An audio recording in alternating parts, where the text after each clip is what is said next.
High finders, আজকের ভিডিওতে আমরা শিখব কিভাবে মোবাইলের মাধ্যমে কোনো অ্যাপ ছাড়াই একটা প্রফেশনাল বায়োডাটা বা সিভি তোমরা তৈরি করতে পারবে। এটা শুনে তোমরা ভাবছো যে প্রফেশনাল বায়োডাটা তাও আবার ফ্রিতে, এটা কিভাবে সম্ভব? তবে আমরা তোমাদের হাতে ধরে স্টেপ বাই স্টেপ শিখিয়ে দেব যে ফোনেই শুধুমাত্র কপি পেস্টের মাধ্যমে তোমরাও একটা প্রফেশনাল সিভি তৈরি করতে পারবে। তাহলে চলো সিভি বানানো শুরু করা যাক। প্রথমে তোমরা আজকের ভিডিওর ডেসক্রিপশনে চলে যাবে, সেখানে তোমরা একটা সিভির ফরম্যাট পাবে, সেটাকে প্রথমে ডাউনলোড করে নেবে। এখানে দেখতেই পাচ্ছ যে আমার ডিটেলস দেওয়া আছে। এবার তোমরা নিজেদের ইনফরমেশন গুলো এখানে ঠিক ঠিক জায়গায় পুট করতে থাকবে। এবার তোমরা প্লে স্টোরে গিয়ে মাইক্রোসফট ওয়ার্ড এই অ্যাপটি ডাউনলোড করে নেবে। তারপর সেখানে আমাদের রিজিউমের ফরম্যাটটা ওপেন করবে। ফাইলটা ওপেন করতেই দেখতে পাচ্ছ ইওর নেম, সেখানে তোমার নাম লিখবে, তারপর তোমার ইমেল আইডি দেবে, ফোন নাম্বার দেবে। তোমার দুটো ফোন নাম্বার থাকলে একটা স্ল্যাশ দিয়ে আরেকটা নাম্বারও লিখে দেবে। এরপর তোমার ফুল অ্যাড্রেসটা লিখবে।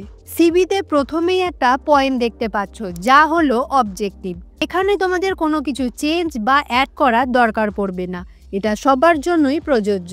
এখানে বলা আছে যে তুমি তোমার বেস দেবে সেই নির্দিষ্ট কোম্পানিকে এবং তারাও তোমাকে সুযোগ দেবে তাদের সাথে কাজ করার জন্য, যাতে ভবিষ্যতে তোমার সাথে সাথে সেই কোম্পানিরও উন্নতি হয়।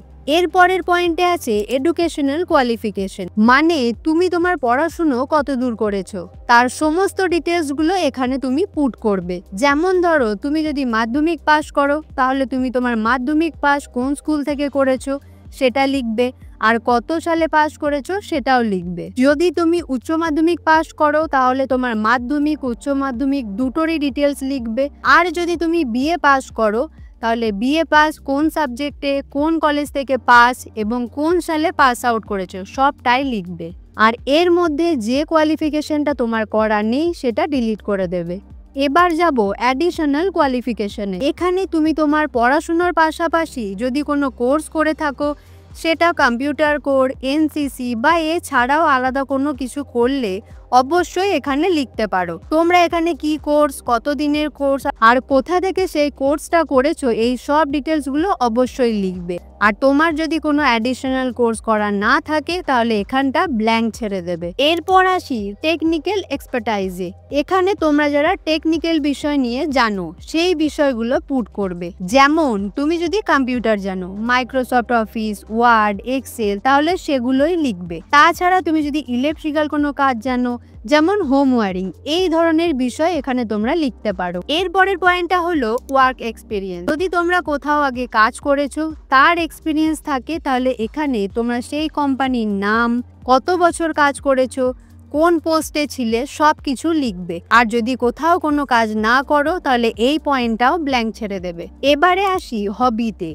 এখানে তোমাদের যার যা করতে ভালো লাগে সেটা এখানে লিখবে। এখানে যেমন দেখো দুটো লেখাই আছে, ক্রিকেট খেলতে, বই পড়তে, তেমন তোমাদের কারোর গান শুনতে, সিনেমা দেখতে, রান্না করতে যা ইচ্ছা হতে পারে সেগুলোই এখানে লিখবে। এবার চলে যাব তোমাদের মেইন ইনফরমেশন, যা হলো পার্সোনাল ডিটেলস। এখানে দেখো তোমার বাবার নাম আছে সেটা লিখবে, ডেট অফ বার্থ ও জেন্ডার লিখবে, তারপর তোমার ম্যারিটাল স্ট্যাটাস দেবে, ম্যারিড না আনম্যারিড, তারপর ন্যাশনালিটি, এবং শেষে তুমি কোন কোন ভাষা জানো, সেটা বাংলা, হিন্দি, ইংলিশ বা অন্য ভাষাও হতে পারে। যেটা ভালোভাবে তুমি বলতে ও বুঝতে পারো সেই ভাষাগুলোই এখানে লিখবে। সব শেষে আছে ডিক্লারেশন। এখানে বলা হয় যে তুমি এই যে তোমার ডিটেলসটা দিলে সেটা পার্সোনাল, এডুকেশনাল, ওয়ার্ক সব কিছুই, এই সব তোমার সজ্ঞানে ও সঠিক তথ্য দিচ্ছ, সেই সিওরিটির জন্যই এই ডিক্লারেশন। এটা যা আছে তাই থাকবে, তোমাদের চেঞ্জ করার কোনো দরকার নেই। ডিক্লারেশনের পর ডেট, প্লেস যেমন আছে তেমনই থাকবে, কিছু ফিল করার দরকার নেই। ইওর নেমের জায়গায় তোমার নামটা শুধুমাত্র লিখে দেবে। এবারে যাব পেজের একদম উপরে, যেখানে তোমার পাসপোর্ট সাইজের একটা ছবি দিতে হবে। ছবির জায়গায় ক্লিক করলে একটা রিপ্লেস অপশন আসবে, সেখানে ক্লিক করে তোমার ছবি চুজ করে দিলেই তোমার ছবি চলে আসবে। এবার সব কিছু কমপ্লিট হবার পর এই ফাইলটা পিডিএফ এ সেভ করতে হবে। তার জন্য 3 ডটে ক্লিক করে সেভ অ্যাজ পিডিএফ অপশনে গেলেই সেভ হয়ে যাবে। তারপর তুমি এই রিজিউমটা প্রিন্ট আউট করতে পারবে। তোমাদের এই স্টেপ বাই স্টেপ রিজিউম বানানোর পদ্ধতিটা কেমন লাগলো অবশ্যই জানিও, আর রিজিউম বানাতে গিয়ে কোনো প্রবলেম এলে অবশ্যই কমেন্ট করে বলতে পারো।